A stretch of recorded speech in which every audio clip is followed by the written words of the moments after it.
Hi everyone, this is Deborah. Today I wanted to talk about something I've been meaning to address, and that is how you get Social Security disability. There's so many myths out there about it, and you're going to get a different story from everyone. You're going to get told, oh, well, you'll never get it, or they're not cooperating. It's going to be a nightmare. Oh, you better get an attorney. Well, that's all a bunch of bull, okay? And I consider myself a pretty good expert about this because I have two other sisters who's also disabled, and I'm disabled. Now, you can look at me and say, oh, no, there's nothing wrong with you. Well, there's plenty wrong with me. I think I got something in my eye, so bear with me here. So you might say, well, I don't think I'm disabled because I was there. I can walk. I don't think I'm disabled. Wrong. That's another myth. You see people with these handicap tags and you go, that they can walk. Well, you can be disabled and still walk, people. Okay. So here's some clues. If you're in pain intermittently, that's nothing. If you're in pain all the time, something is seriously wrong with you. Now, that's what happened to me. I owned a large company, and I had a choice. Do I want to file workers' comp, or do I want to file disability? Thank God I chose Social Security disability. Now, I've been on disability, I guess, since I was 50. I'm almost 65 now. So I knew I was in pain a lot every day. So I went to a chiropractor. I'd never been to a chiropractor before.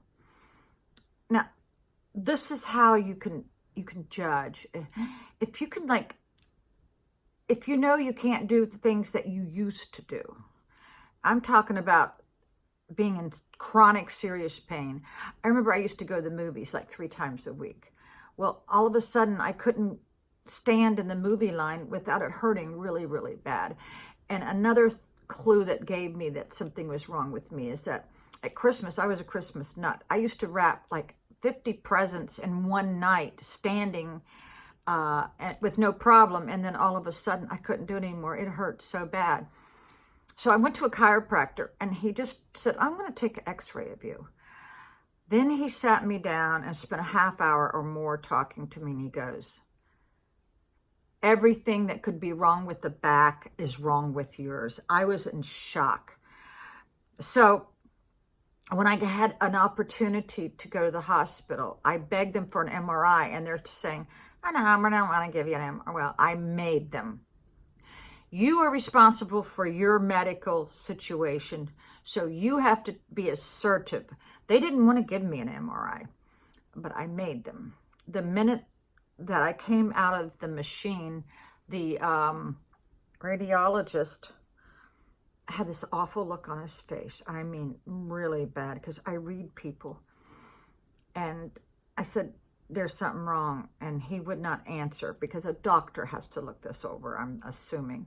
But I could tell something was really seriously wrong. So 2 doctors came into the emergency room, and they sat down and they go, you need to get your husband here. So he drove about 2 hours to the hospital, and they talked to him. And I realized I was in deep shit. I had a herniated disc, a slipped disc, spinal stenosis, I guess bone spurs. I had everything wrong with me. So then I go, okay, I know what I need to do. So the Social Security, you can do everything online. Everything. So I got on there. Now, remember, I'm in chronic, horrible pain. So when I realized everything that you need to do, you need to write down your complete work history. And I'm talking about from the time you were 15. They want to know everything. They wanted to know your job skills, what you did on every one of those jobs. What did it entail? What was your what was your job duties and how did you perform them? Then they wanted to know your pay scale, I guess. Then they wanted to know all your medical records. I didn't know this at the time, but the date that you apply for Social Security, if you're approved, that date that you applied will be the date that they go retroactive to reimburse you for your Social Security. So I think I applied for it March 2009, and it was approved within 4 months. I know what you're thinking, no, that's not possible. Well, it was with me, because this is the thing. If you can look at your, if they can look at your medical records and see right off the bat, based on the records that you submitted, you can get your disability. You don't need an attorney. I didn't have an attorney. And one of my other sisters didn't have an attorney. Now, one of my sisters did have to get one because she did something that she shouldn't have done. A lot of her medical records was in her married name. Then when she got her divorce, she went back to her maiden name. So all her medical records are under 2 different names. She had to start all over again. So don't do that. And if you move to a different state right when you're in the middle of this, that's a no-no, because I know a friend of mine who had to start all over because she went from Virginia to California. So don't do that, because every state's got a different criteria. Now, here's the trick. If you put down like the 3 doctors that you've seen and you did not get copies of everything, you see, I was really smart. Every time I went and got an MRI or saw a doctor, I said, let me have my copy of what you just did to me. That's what sped me through the whole process, because they didn't have to do the research themselves. See, you need to do your own research. And that means every time you go to the doctor, you ask for a copy of everything that they decided on, or every test that they did. So I already had that, and I submitted my records to Social Security. I guess I don't know if I did it in a packet or if I'm not sure how they got it, you know, because I don't know if you do a screenshot or fax or whatever, but somehow I was able to submit it with them. Now, a lot of you who haven't done that, you still have a chance, but it's going to cost you money, because if you have to write down every doctor that you've seen, and they want to know every doctor that you've seen, then Social Security will have to get your records from them. A lot of doctors don't want to fool with this. They won't fool with it. And if they do, they're going to drag their feet on it. Unless you call them every day and get on them, they're probably not going to do it. So you have to light a fire under them. And they're going to want money too. They're going to want money. So this is why it's crucial to get a copy of your own records. So if you haven't been doing this all along, the next time you go to that doctor, ask for a copy of your complete history. Okay, so I was sitting at a desk for the last, I guess, 20 years of my life, and I can't sit like that any longer. I can't sit. So then I can't have a job that is similar to that, because it would just kill me, you know. Now, one of my sisters who's passed from her disability, she was 100 times worse off than I am. I can still walk and I can still function pretty much, but very limited. She had the renal disease and she was on dialysis for 16 years. And she took prednisone, and prednisone hastened her death, because I have a video of her, and she tells you that that's what did her in finally. So I did all of her paperwork, but I hand wrote hers because she was not able to even, she didn't have the energy to even do hers. So I did it for her, submitted it, and they denied it. And then she called me to tell me, she goes, what do I do? Well, I was not anywhere near her. I was like 3 hours away. I said, get a brown paper bag and write on it, I appeal this. She did. And on the appeal, which didn't take very long, she got it. That helped her immensely because she was an RN. I was the police person in my family because I majored in police science. So now my little sister has Meniere's and she has other medical issues. Meniere's is a terrible thing to have. And she's the one that changed her name in the middle of this procedure. So hers took 2 years, I believe. That really messed with her, you know. So this is what happened. I had 2 doctors saying that, yeah, she's disabled. Those were my doctors. Well, they sent me, Social Security sent me to their doctor. And he looked at my records. I brought my records with me. And then he asked me to do a couple things with my body. And he wrote, yep, she's disabled.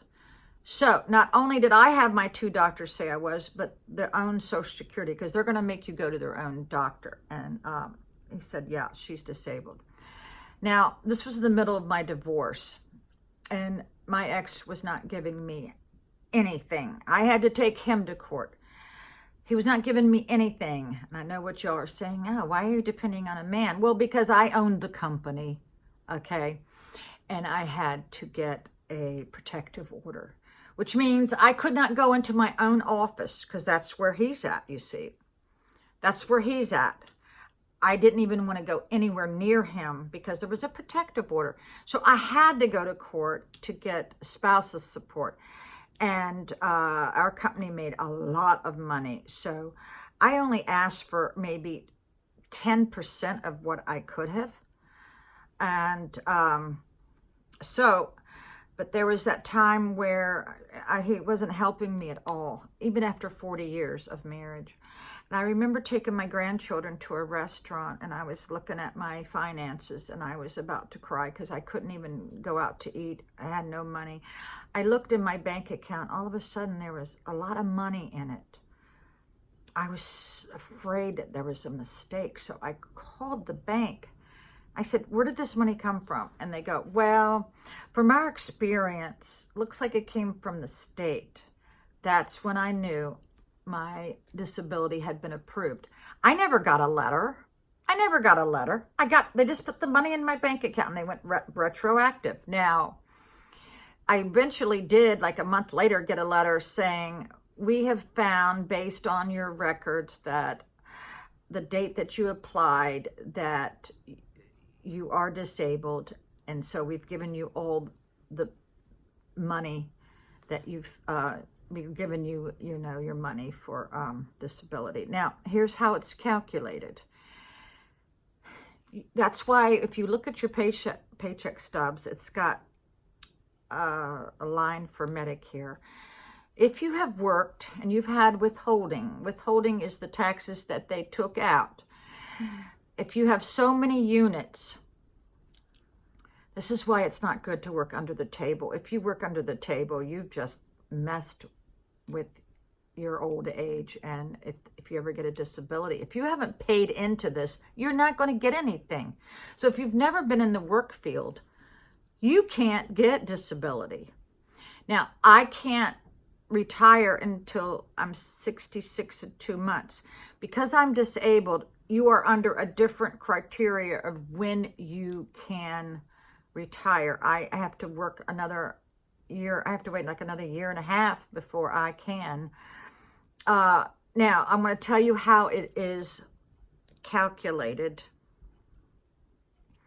Let's say I get $1,000 a month.